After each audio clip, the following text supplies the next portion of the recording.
Maintenant que nous avons vu les circuits en série, on va voir le deuxième type de circuit, c'est-à-dire les circuits en parallèle. Donc pour l'exemple, on va simplement encore connecter des LED à une pile 9 volts, mais cette fois on va les connecter en parallèle et non plus en série. Donc pour l'exemple, on va également utiliser ces résistances de 560 ohms. On verra plus tard dans l'article comment ce qu'on fait pour calculer cette valeur. Des connecteurs pour relier des points entre eux et ce contact pour la pile. Donc la chose entre guillemets la plus compliquée dans un circuit en parallèle sur un breadboard, c'est qu'on va devoir bien réfléchir à comment connecter les points entre eux. Pourquoi? Parce que, comme vous le savez, les points ici, ils sont connectés entre eux sur une colonne. Donc ce point-ci est connecté avec celui-ci, avec celui-ci, avec celui-ci, avec celui-ci. Mais ce point-ci n'est pas connecté avec celui-là, par exemple. Pourquoi? Parce que les points ne sont pas connectés en ligne. Il faut également savoir que la séparation ici fait que ce point n'est pas connecté avec celui-ci. Donc, si on avait que deux LED, ce ne serait pas très compliqué de les brancher en parallèle en utilisant cette colonne ou cette colonne, peu importe. Mais ici, avec 4 LED, on n'a simplement pas assez de trous pour pouvoir le faire. Donc on va devoir en fait connecter des points de façon horizontale pour pouvoir disposer de toute la largeur du breadboard pour pouvoir faire notre montage. La première chose à faire, c'est de relier ici la bande positive avec la première partie du breadboard. Donc, pour relier électriquement des points sur une ligne, c'est pas compliqué. Il suffit d'utiliser des petits connecteurs comme ceci. Donc par exemple, je vais brancher celui-ci comme ça. Donc en gros, je branche l'entrée du courant qui va aller jusqu'ici. Donc ensuite, je vais connecter à cette sortie l'entrée d'un autre connecteur. Comme ça, le courant va pouvoir se déplacer parmi ces connecteurs et offrir ainsi 4 points connectés entre eux électriquement. Donc celui-ci, celui-ci, celui-ci et celui-ci. Retenez que les points sont connectés entre eux également par colonne. Donc ce point-là sera électriquement connecté à celui-ci. Alors, maintenant qu'on a des points connectés sur la largeur, on va utiliser les résistances pour connecter la première partie du breadboard à la deuxième. Comme ça, on aura toute cette surface-là pour brancher nos LED.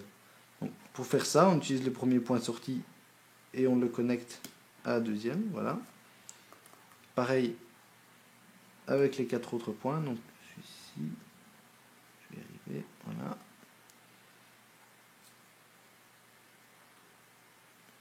Celui-ci. On peut forcer. Voilà. Et celui-ci. Voilà. Donc en fait le courant, imaginons que le circuit était fermé, là il ne l'est pas, mais s'il l'était, le courant arriverait ici et ensuite il se propagerait dans les connecteurs bleus mais également dans les résistances. Donc il entrerait dans la résistance ici tout en se propageant dans le connecteur bleu, dans le deuxième il entrerait dans la résistance et continuerait son chemin, ainsi de suite. Bien entendu, ici le circuit n'est pas fermé, donc pour l'instant, même si je branchais la pile, rien ne se passerait.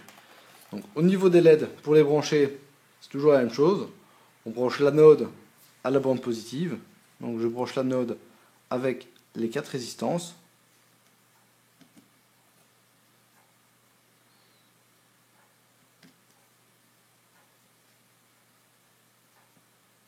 Voilà.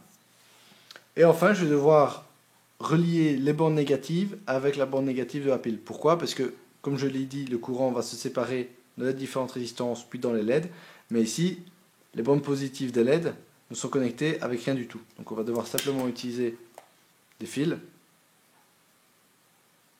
pour les relier. Voilà.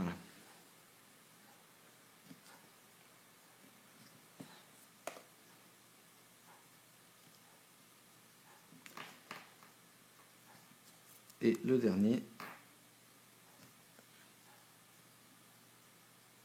comme ceci.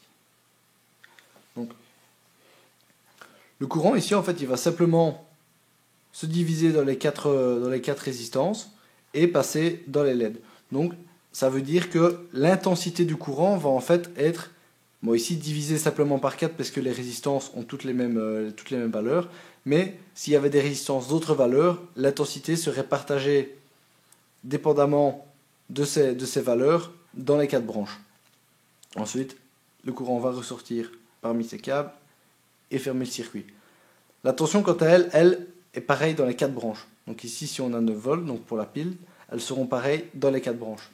Donc ici, si je branche la pile, on voit que les 4 LED sont allumées.